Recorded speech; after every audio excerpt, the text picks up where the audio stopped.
नमस्कार दोस्तों, स्वागत है आपका आपके channel one nation one exam पर। तो दोस्तों, जैसा कि आपको पता है आपके एग्ज़ाम होने वाले हैं जल्द से जल्द।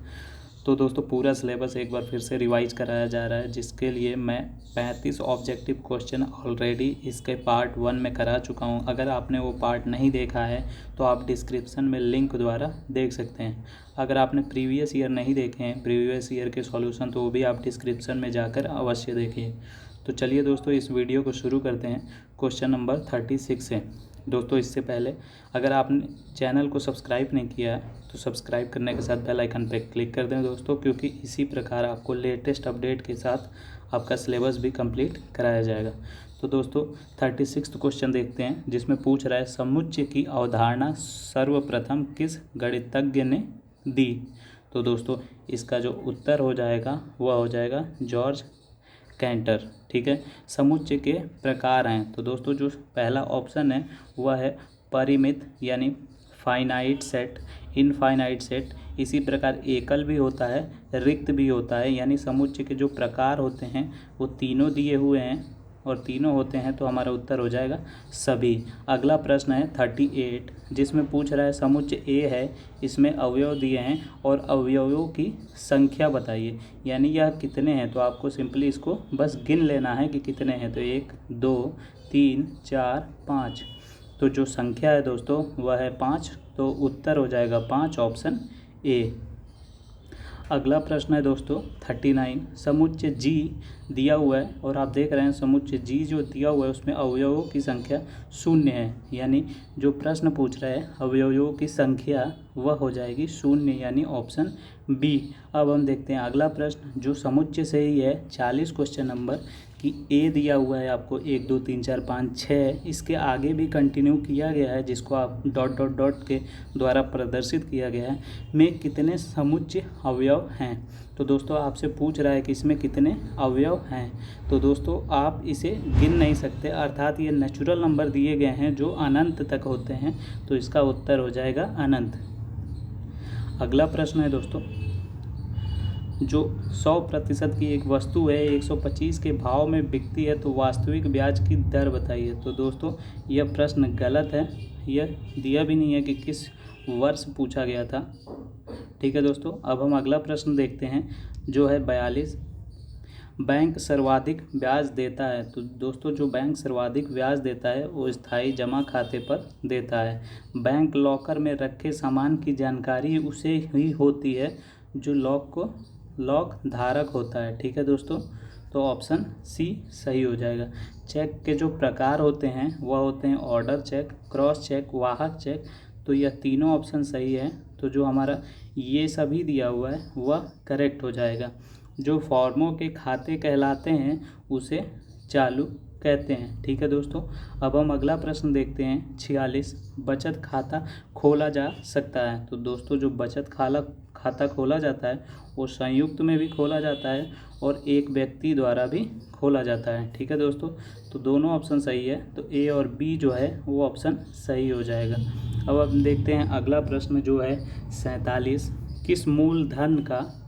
दोस्तों किस मूलधन से ही आपको पता चल रहा होगा कि मूलधन यानी जो पी है वह नहीं दिया हुआ है, ठीक है, का 10% वार्षिक ब्याज, वार्षिक चक्रवृद्धि ब्याज, यानी चक्रवृद्धि ब्याज का आपको यहाँ फॉर्मूला लगाना है, यानी यहाँ पे CI का फॉर्मूला लगाना है। और 10% जो है वार्षिक है, तो यानी आपका जो दर हो गया, यानी जो रेट हो गया वह है 10%।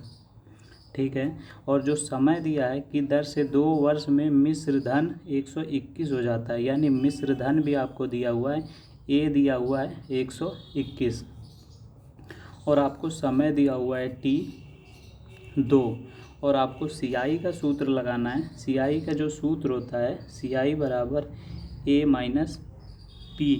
तो दोस्तों आपको P ज्ञात करना है और आपको A दिया हुआ है, तो चलिए हम P पहले ज्ञात कर लेते हैं। तो P ज्ञात करने के लिए फॉर्मूला होता है A बराबर P 1 प्लस R/100 की घात समय।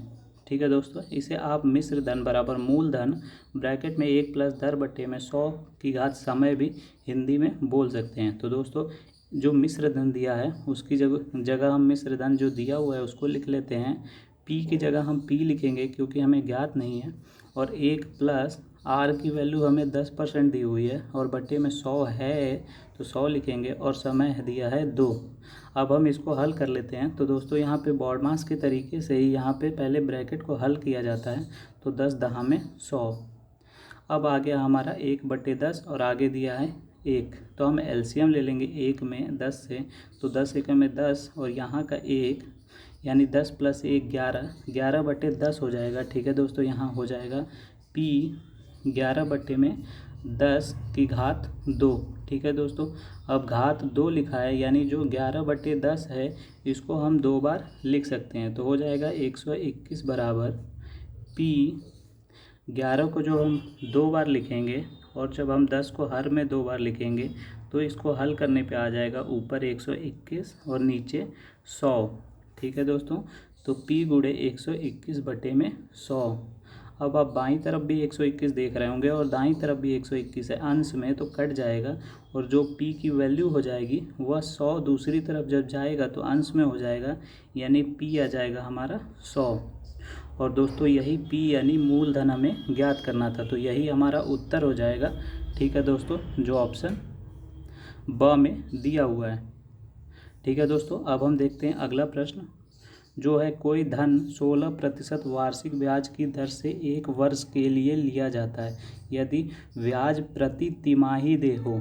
यानी जो यह ब्याज है दोस्तों, यानी ये जो दर दिया हुआ है इसको आप तिमाही के रूप में प्रति तिमाही की दर से देना है। तो आपको पता करना होगा कि जो तिमाही होते हैं वह वार्षिक रूप में यानी वर्ष में कितने होते हैं दोस्तों। तिमाही का महीने मतलब 3 महीने होता है और वर्ष में होते हैं 12 महीने। यानी हमको जो यह दर दी हुई है इसको 4 भागों में विभाजित करना होगा। तो 16 को हम 4 से डिवाइड कर देंगे, यानी 4% प्रति तिमाही की दर से हमें देना होगा। तो ऑप्शन सी यानी स सही हो जाएगा। अब हम देखते हैं अगला प्रश्न जो है, सांख्यिकी की सर्वोपयुक्त परिभाषा दी। तो दोस्तों यह उत्तर हो जाएगा, लॉविट ने दी थी। सांख्यिकी के पिता कहलाते हैं तो दोस्तों एकेन वॉल। ठीक है, इसके अलावा जो अगला प्रश्न है वह हम देखते हैं, 2, 3 और x का समांतर माध्य 3 है तो x का मान ज्ञात कीजिए। तो दोस्तों समांतर माध्य कह रहा है तो हम समांतर माध्य यानी मीन का फॉर्मूला पता होगा आपको। जो संख्याएं होती हैं उनका ऊपर हमें जोड़ करना होता है। ठीक है, बटे में जितनी संख्याएं हैं तो जो संख्याएं ऊपर हमें जोड़नी है वो दी हुई है, 2 है, 3 है और x है। और ये कितने हो गए, 1, 2, 3 यानी 3 अंक हैं तो 3 हमने नीचे लिख दिया। और यहाँ जो समांतर माध्य की वैल्यू दी हुई है वो m की जगह 3 दी हुई है। अब हमारे पास यह इक्वेशन आ गया। अब हम इसको हल कर लेंगे। तो 3 जब बाईं तरफ जाएगा हर में से तो अंश में गुणा हो जाएगा और 9 हो जाएगा, और इधर 3, 2, 5 हो जाएगा यानी 5 + x हो जाएगा। तो जब हम x ज्ञात करेंगे तो 5 को दूसरी तरफ भेजेंगे तो प्लस का है तो माइनस हो जाएगा, यानी x बराबर 9 - 5। तो जो x की वैल्यू आ गई वो आ गई दोस्तों 4, और यही हमारा उत्तर हो जाएगा। अब हम देखते हैं अगला प्रश्न जो है 52। दोस्तों इसमें आप अगर ध्यान से देखें तो जो हर है वो समान है, परंतु जो दूसरा हर दिया हुआ है उसमें बस साइन बदल दिया गया है। यानी जो पहले हर में एक निगेटिव है उसे पॉजिटिव और जो x पॉजिटिव है उसे निगेटिव कर दिया गया है। तो हम यहाँ से x 1 - x में से जो माइनस है उसे कॉमन ले लेंगे। तो 2 में x - 1 माइनस कॉमन लिया तो 3 में भी x - 1 हो गया। अब देख रहे होंगे जो आपका हर है वो बराबर हो गया, तो ऊपर अंश 2 - 3 हो जाएगा। ठीक है, तो जब हम 2 में से 3 घटाएंगे तो -1 और हर हो जाएगा x - 1, और दोस्तों यही उत्तर हो जाएगा।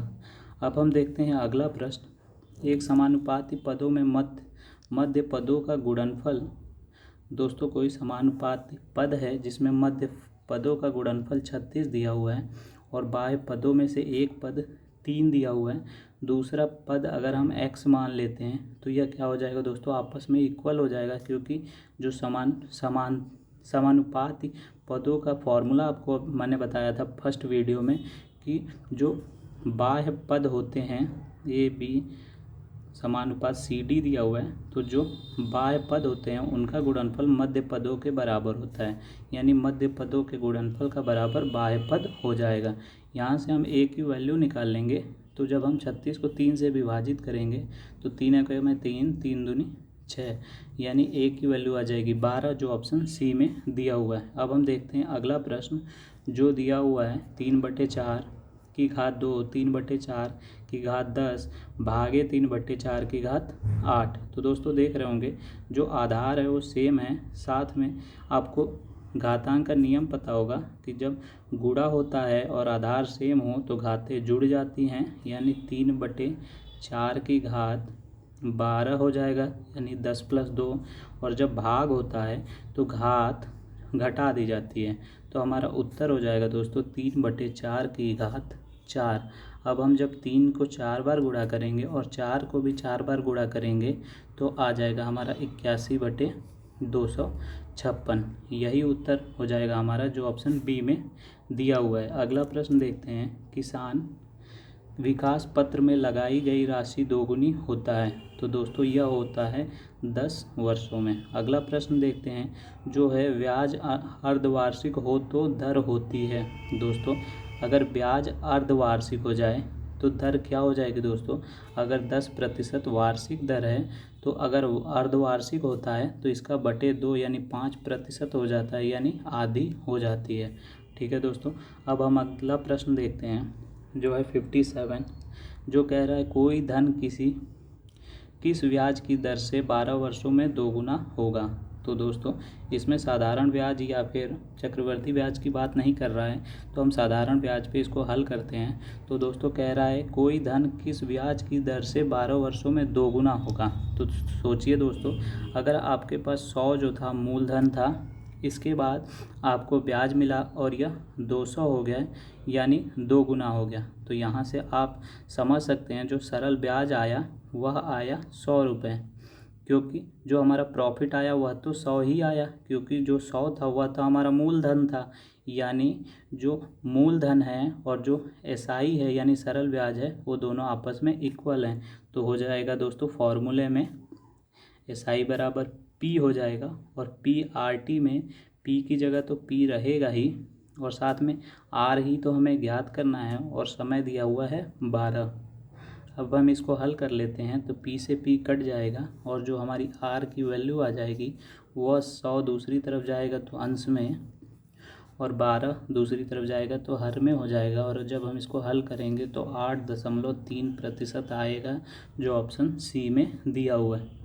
ठीक है दोस्तों, अब हम देखते हैं अगला प्रश्न जो है 58, 4 महीने में 50 रुपये का 1 पैसा प्रति रुपये प्रति महीने की ब्याज की दर से ब्याज होगा। यानी दोस्तों आप समझ पा रहे होंगे कि 1 पैसा जो है 1 रुपये पे लग रहा है, यानी प्रति पैसे पे लग रहा है, यानी 1 रुपये पे 1 पैसा पर मंथ की दर लग रही है। ठीक है, तो आप यहाँ से 50 रुपये का निकाल लेंगे तो 50 रुपये का भी 50 पैसे प्रति मंथ दर हो जाएगी। तो यह दोस्तों 50 पैसे 50 रुपये पे पर मंथ यानी 1 महीने की हुई, पर हमें 4 महीने की ज्ञात करनी है। तो अगर 1 महीने में 50 पैसे दर देता है तो 4 महीने में 4 से गुणा कर देंगे तो 200 पैसे आ जाएगा। ठीक है दोस्तों, 4 महीने का। और हमें जो आंसर दिए हैं वो रुपए में दिए हैं, तो 200 को जब हम रुपए में बदलते हैं तो वह हमारा 2 रुपये हो जाएगा, जो ऑप्शन सी सही हो जाएगा। अब हम देखते हैं अगला प्रश्न जो है 1000 का 10% वार्षिक ब्याज की दर से 2 वर्ष के चक्रवृद्धि ब्याज व साधारण ब्याज के अंतर होगा। यानी दोस्तों इसमें आपको चक्रवृद्धि ब्याज भी ज्ञात करनी है, उसके बाद साधारण ब्याज भी ज्ञात करनी है। ठीक है दोस्तों, और इसके बाद जो आएगा उसे घटाना भी है। तो चक्रवृद्धि ब्याज का सूत्र आपको पता होगा, ए माइनस पी होता है, यानी मिश्र धन माइनस मूलधन। मूलधन आपको 1000 दिया हुआ है तो हम मिश्र धन निकाल लेते हैं। ठीक है दोस्तों, मिश्र धन हम निकाल लेते हैं। तो मिश्र धन में आपको जो फॉर्मूले में P दिया हुआ है 100 मूलधन दिया हुआ है, साथ ही में 1 प्लस जो प्रतिशत में है वो हमारा दर है तो 10 हो गया, और समय जो दिया है वह 2 दिया हुआ है। तो जब हम इसको हल करेंगे तो 10 दहा में 100 और 10 एकम में 10 प्लस 1 यानी 11/10 आ गया, जिसको 2 बार लिखना है। तो 1000 गुणे 11/10 गुणे 11/10 हो जाएगा। और जब हम इसको हल करेंगे तो 2 शून्य से 2 शून्य कट जाएंगे और 11 गुणे 11 यानी 121, और यहाँ का शून्य यानी 121 को जब हम 10 से करेंगे तो 1210 आ जाएगा। यह आ गया हमारा मिश्र धन। तो अब हम यहाँ से अपना चक्रवृद्धि ब्याज निकाल लेंगे। तो 1210 में से हम 1000 रुपये घटा लेते हैं मूलधन को, तो 210 आ गया हमारा चक्रवृद्धि ब्याज। अब हम ज्ञात करेंगे साधारण ब्याज। तो साधारण ब्याज बराबर होता है PRT, P यानी मूलधन, मूलधन यानी 1000, R यानी रेट यानी दर यानी 10%, समय यानी 2 वर्ष बटे में 100। तो 2 शून्य से 2 शून्य कट जाएगा। 10 को जब 2 से गुणा करेंगे तो 20 को जब हम 10 से गुणा करेंगे तो 200। यही आ गया हमारा साधारण ब्याज यानी SI। यह आ गया हमारा CI और यह आया SI। तो इसमें अंतर पूछ रहा है, तो हम जो बड़ा है CI उसमें से SI घटा देंगे। तो 210 में से हम 200 को घटा देंगे, तो यह जो अंतर आया 10 रुपये, वही हमारा उत्तर हो जाएगा जो ऑप्शन 100 में यानी C में दिया हुआ है। अब हम देखते हैं अगला प्रश्न जो है 100 का 10% प्रति वर्ष की दर से 1 वर्ष का चक्रवृद्धि ब्याज होगा। तो दोस्तों आप फॉर्मूले में रख दीजिएगा चक्रवृद्धि ब्याज का जो फॉर्मूला होता है CI = A - P। यहाँ से आप जो मिश्र धन है वो ज्ञात कर लेंगे। मिश्र धन बराबर प्रिंसिपल यानी मूलधन 1 प्लस रेट यानी 10 बटे में 100, और यहाँ समय 1 दिया हुआ है। तो दोस्तों जब समय 1 दिया होता है तो आप इसका अगर साधारण ब्याज भी निकालते हैं तो भी समान उत्तर ही आएगा। 10 दहा में 100, फिर 10 एकम में 10 प्लस 1 तो 11, और एक ही बार लिखना है तो 11/10। तो अब हम इसको हल करेंगे तो आ जाएगा दोस्तों हमारा 110 जो आया वो आया मिश्र धन, और हमें मूलधन उसमें से घटा देंगे तो आ जाएगा हमारा CI यानी चक्रवृद्धि ब्याज जो ऑप्शन C दिया हुआ है। ठीक है दोस्तों, अब हम देखते हैं अगला प्रश्न जो है, यदि प्रेक्षणों की संख्या 13 है तथा उनका माध्य 9 है। तो दोस्तों अभी मैंने आपको फॉर्मूला बताया कि माध्य बराबर होता है प्रेक्षणों की संख्या का सम, यानी ऊपर आपको सम करना होता है और नीचे उनकी संख्या लिखनी होती है। तो दोस्तों आपको 2 चीज़ें दी हुई हैं तो आप तीसरी चीज़ निकाल लेंगे। तो यहाँ मीन दिया हुआ है यानी माध्य 9 दिया हुआ है और बटे में यहाँ 13 दिया हुआ है, और आप मान लेते हैं कि उनका जो योगफल आएगा वो x आएगा। इस प्रकार हम x यहाँ से निकाल लेंगे। जब हम 9 और 13 को गुणा करेंगे तो 117 आएगा, और वही हमारी x की वैल्यू होगी यानी उनका योगफल आएगा। अब हम देखते हैं अगला प्रश्न जो है, प्रथम 10 प्राकृतिक संख्याओं का माध्य है। तो दोस्तों प्रथम 10 जो प्राकृतिक संख्याएं होती हैं 1 2 3 4 5 6 7 8 9 10, इनका हमें माध्य ज्ञात करना है। तो दोस्तों जो संख्या दी हुई है इनको हमें जोड़ लेना होता है और जितनी संख्याएं हैं उससे हमें भाग देना होता है। तो 10 प्राकृतिक संख्याओं की बात कर रहा है तो 10, तो जब हम इनको जोड़ेंगे तो आएगा हमारा 55, और 10 से भाग करेंगे तो आ जाएगा 5.5। जो ऑप्शन बी में दिया हुआ है वही आपका उत्तर हो जाएगा। दोस्तों कह रहा है यदि किसी बंटन में परास 50 है, यानी परास क्या होता है दोस्तों, जो हाईएस्ट नंबर होता है उसमें से लोवेस्ट को घटाते हैं तो वह 50 है। वह और जो क्लास इंटरवल है यानी जो उसको डिफाइन किया गया टेबल में, तो क्लास इंटरवल 10 है तो वर्गों की संख्या है। तो दोस्तों वर्गों की संख्या आ जाएगी 50। और अब हम अगला क्वेश्चन देखते हैं जो है परिसर ज्ञात कीजिए। तो दोस्तों जो परास होता है परिसर होता है, और जो रेंज होता है वह सेम ही होता है यानी हाईएस्ट माइनस लोवेस्ट। तो इसको आप किसी ऑर्डर में लिख लीजिएगा, या तो बढ़ते क्रम आरोही अवरोही में लिख लीजिएगा। उसके बाद जो हाईएस्ट होता है उसमें से हम लोवेस्ट को घटा देते हैं, वही हमारा उत्तर हो जाएगा। तो दोस्तों इसका जो उत्तर आ जाएगा 1.1 जो ऑप्शन अ में दिया हुआ है। अगला प्रश्न है, एक कमरे के फर्श का क्षेत्रफल 48 है दोस्तों। एक कमरे का, तो उसकी ऊंचाई 5 मीटर है, तो कमरे का आयतन बताइए। दोस्तों यह कोई कमरा है, ठीक है। इसका जो आपका फर्श है, इसका एरिया दिया हुआ है और साथ में ऊंचाई दिया हुआ है, तो आयतन ज्ञात करना है। तो आयतन का फॉर्मूला होता है L into B into H. तो आपको L इंटू बी यानी क्षेत्रफल दिया हुआ है 48 और हाइट दी हुई है 5। तो जब हम गुणा करेंगे तो आ जाएगा दोस्तों 5 × 40, 5 के 20, 4 24, यानी जो ऑप्शन आ जाएगा वो आ जाएगा 240 मीटर क्यूब। मीटर क्यूब कैसे दोस्तों, यानी लेंथ का मीटर, इसका मीटर और इसका मीटर, जब 3 बार मीटर गुणा होगा तो मीटर क्यूब आ जाएगा, ठीक है दोस्तों। या फिर 48 का मीटर स्क्वायर जो दिया हुआ है गुणे जो ऊंचाई का मीटर दिया हुआ है, इसको जब हम गुणा करेंगे तो मीटर क्यूब आ जाएगा। अब हम देखते हैं अगला प्रश्न जो है, एक बेलन बर्तन की त्रिज्या दी हुई है दोस्तों, यानी आपको त्रिज्या दी हुई है, इसके अलावा ऊंचाई भी दी हुई है और वर्ग पृष्ठ पूछ रहा है। तो वर्ग पृष्ठ का जो सूत्र होता है वह होता है 2πr/h। r का मतलब त्रिज्या से है, तो त्रिज्या r ही दिया हुआ है, तो यहाँ बदलेंगे नहीं और 2πr ही रहेगा। इसके अलावा जो h दिया हुआ है, h दिया है वो 5r दिया है, तो h की जगह 5r रख देंगे और आप r को r से गुणा कर लेंगे तो r²। 5 को जब 2 से गुणा करेंगे तो 10 और पाई एज इट इज़ रहेगा, क्योंकि जो ऑप्शन दिए हुए हैं वो पाई में है। तो हमारा उत्तर हो जाएगा दोस्तों 10πr² वर्ग इकाई, ठीक है दोस्तों। अब हम देखते हैं अगला प्रश्न जो है, एक लंबवृत्तीय बेलन का आधार दिया हुआ है दोस्तों। आधार का क्षेत्रफल 9π है, उसके आधार का व्यास है।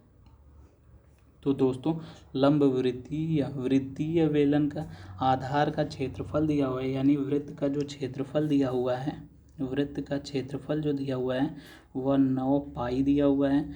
और जो वृत्त का क्षेत्रफल का फॉर्मूला होता है वह π² होता है। तो हम दोनों को बराबर रख देंगे और पाई से पाई कट गया, r² बचा 9। तो जो यहाँ स्क्वायर लगा है उसको जब दूसरी तरफ भेजेंगे तो रूट हो जाएगा, तो r की वैल्यू आ जाएगी 3, ठीक है दोस्तों। यह आ गया हमारा त्रिज्या, लेकिन हमसे व्यास पूछ रहा है, यानी हम इस त्रिज्या को 2 से गुणा कर देंगे तो हमारा व्यास आ जाएगा 6 मीटर। अब हम देखते हैं अगला प्रश्न जो है 68, घन का पृष्ठ दिया हुआ है दोस्तों। घन का पृष्ठ दिया हुआ है, तो आपको घन का पृष्ठ का फॉर्मूला पता होगा 6a² और यह दिया कितना है 24। तो यहाँ से हम a की वैल्यू निकाल लेंगे, 6 × 24 यानी a² बराबर 4। तो यहाँ वर्ग है, दूसरी तरफ जब जाएगा तो रूट हो जाएगा, तो आ जाएगा दोस्तों 2। यह आ गया हमारा a यानी भुजा। अब हम भुजा हमने क्यों निकाला, क्योंकि आगे पूछ रहा है आयतन, और आयतन होता है दोस्तों भुजा का घन, यानी a का घन। a क्या है 2, तो 2 का घन यानी 8। तो जो दोस्तों उत्तर आ जाएगा वह आ जाएगा c यानी 8 सेंटीमीटर क्यूब। अब हम देखते हैं अगला प्रश्न जो है, एक गोले की त्रिज्या दी हुई है दोस्तों, यानी r दिया हुआ है 3.2 और पृष्ठीय क्षेत्रफल आपसे पूछ रहा है। तो दोस्तों यहाँ भी आपको पृष्ठीय क्षेत्रफल का फॉर्मूला पता होना चाहिए, जो होता है 4πr², यानी गोले में जो पृष्ठीय क्षेत्रफल का फॉर्मूला होता है वह होता है 4πr²। और जो आपको r दिया हुआ है वो 3.2 है, तो हम वहीं r की जगह रख देंगे बस। और दोस्तों यही आपका उत्तर हो जाएगा, क्योंकि इसको हल नहीं किया गया है, इसी प्रकार से आपको ऑप्शन में दिया हुआ है, तो ऑप्शन बी सही हो जाएगा।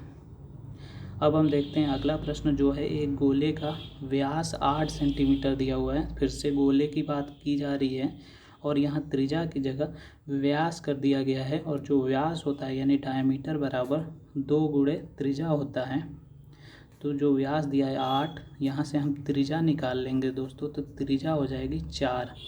यानी पहला जो प्रश्न था हमारा इसी के सेम हो गया कि एक गोले की त्रिज्या 4 दी हुई है, इसका पृष्ठ धरातल का क्षेत्रफल बताइए। और इसके आगे भी जो दोस्तों पूछ रहा है वो भी पूछ रहा है इसका पृष्ठीय क्षेत्रफल बताइए, यानी हो जाएगा फिर से हमारा 4πr²। और r कितना निकाला हमने 4, तो 4π 4 का स्क्वायर, 4 चौके 16, 16 चौके आ जाएगा दोस्तों हमारा 64π, ठीक है। दोस्तों तो यही हमारा उत्तर हो जाएगा जो ऑप्शन सी में दिया हुआ है। तो दोस्तों उम्मीद करता हूँ आपको पूरी वीडियो समझ में आई होगी। अगर सारे क्वेश्चन समझ में आए हो तो चैनल को सब्सक्राइब करने के साथ बेल आइकन पर क्लिक कर दें और दोस्तों लाइक अवश्य कीजिएगा। और दोस्तों इसके अलावा आपको जो इसका नेक्स्ट पार्ट है जिसमें 71 से 100वें क्वेश्चन तक कराया जाएगा, उसको भी लिंक द्वारा आप डिस्क्रिप्शन में देख सकते हैं। पूरी वीडियो देखने के लिए बहुत बहुत धन्यवाद दोस्तों।